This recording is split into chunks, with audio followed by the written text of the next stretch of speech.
Hola, buenas, estimados estudiantes y compañeros. Nuestro tema de hoy es sobre medicina, el tortuoso camino de este microorganismo prehistórico, la tuberculosis.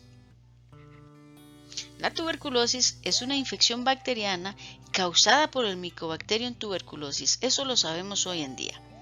Usualmente la enfermedad se localiza en los pulmones, pero puede afectar prácticamente a cualquier órgano del cuerpo humano. Existen evidencias paleológicas de tuberculosis vertebral en restos neolíticos precolombinos, así como en momias egipcias pertenecientes a la predinastía egipcia, y en restos humanos ubicados en Suecia e Italia que datan del periodo neolítico. Se cree que el bacilo había evolucionado de la tuberculosis bovina a la humana y ser su progenitor genético. De ahí el supuesto de que pudo haber estado presente desde hace millones de años, afectando a los primeros homínidos que dispersaron estas bacterias en las primeras migraciones humanas.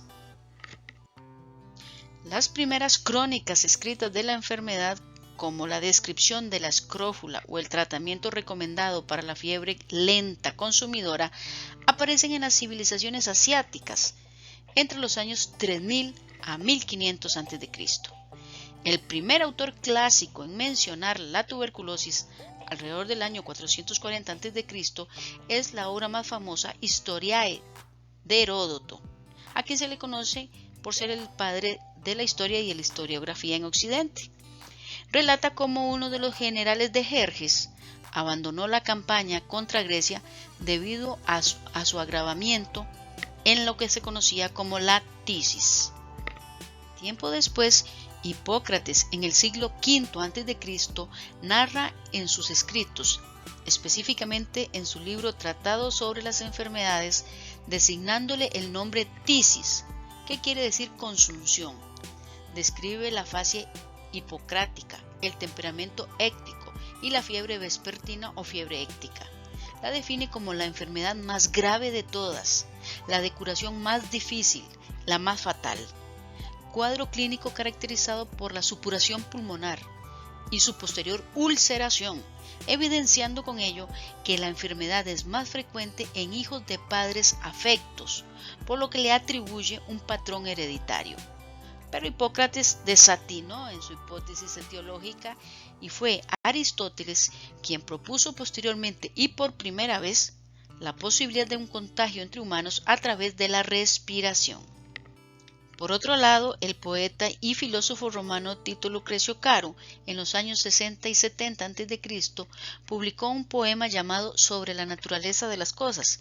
Fue el primer autor en proponer un axioma que con el paso del tiempo terminaría conteniendo un gran acierto. La tisis es difícil de diagnosticar y fácil de tratar en sus primeras fases, mientras que resulta fácil de diagnosticar y difícil de tratar en su etapa final.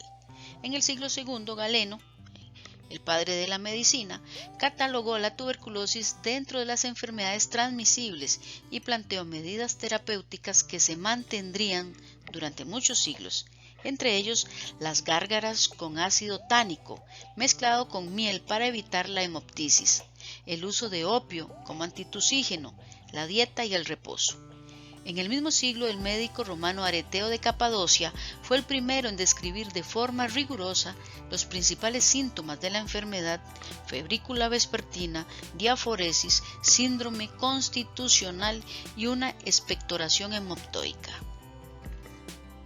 Paracelso, en el siglo XVI, plantea un actuar indiferente hacia la tisis al tratarse de una enfermedad incurable. No obstante, solo un siglo después se produce un enorme avance gracias a los estudios de varios anatomopatólogos europeos. En 1719, el médico británico Benjamin Martin propone una novedosa teoría, estableciendo como posible origen de la tuberculosis a unos seres vivos minúsculos, capaces de sobrevivir en el cuerpo humano. Sus ideas sobre la existencia de microorganismos fueron rechazadas, como todo en la ciencia. Seguidamente, otro médico también de origen británico, John Fothergill, describió la meningitis tuberculosa y Sir Percival Pott la lesión vertebral que lleva su nombre. En 1839, Johann Lucas Schönlein, profesor de medicina alemán, que describió la púrpura anafilactoide, propuso por primera vez el vocablo de tuberculosis para designar los tubérculos pulmonares asociados a la enfermedad conocida hasta entonces como tisis. La tuberculosis alcanza su apogeo desde mediados del siglo XVIII y hasta finales del siglo XIX, en el contexto de los desplazamientos masivos de campesinos hacia las ciudades y el desarrollo de la revolución industrial, con largas jornadas de trabajo, hacinamiento, viviendas con alta humedad y ventilación deficiente, y bautiza la enfermedad como la plaga blanca, debido al romanticismo, ya que el ideal de belleza se relacionaba con la palidez cutánea, por lo que se mitifica la enfermedad. Como aspecto relevante, también tenemos el surgimiento de los sanatorios. Vinculado a esto aparece una importante figura, Hermann Bremer, quien en 1854 presenta su disertación médica y expone que la tuberculosis es una enfermedad curable, donde una adecuada alimentación y la existencia de ambientes frescos son aspectos fundamentales. El 24 de marzo de 1882 en Alemania, el científico Robert Koch presenta a la comunidad científica el agente patógeno de esta enfermedad infecciosa. Su descubrimiento lo hace público en un discurso pronunciado en el Instituto de Higiene en Berlín, y por este motivo recibe el Premio Nobel de Medicina en el año de 1905. Otro eslabón en el desarrollo de la ciencia y en el conocimiento de la enfermedad fue el descubrimiento de los rayos X por parte de Wilhelm Conrad Röntgen. En la historia de la tuberculosis, este descubrimiento constituye un elemento de trascendental importancia para el diagnóstico no solo de la tuberculosis, sino de prácticamente todos los procesos que afectan a diferentes regiones del organismo. La transmisión del bacilo de Koch se produce directamente de persona a persona, habitualmente a partir del paciente con la enfermedad pulmonar que exhala bacilos por vía aérea con la tos, la expectoración y al hablar. Usualmente es preciso un contacto íntimo, prolongado entre el paciente y el contacto para que se produzca ese contagio. Otras formas de transmisión como la digestiva han perdido importancia por la aplicación de las medidas higiénicas como la pasteurización de la leche. Con los tratamientos disponibles en la actualidad, el pronóstico de la tuberculosis es excelente. En general, a las 2 semanas de iniciado el tratamiento, el paciente infectado deja de ser contagioso, lo cual es muy importante, y se inicia una recuperación progresiva de su estado general. A las pocas semanas, la mayor parte de estos enfermos pueden llevar incluso una vida normal y reincorporarse a su trabajo.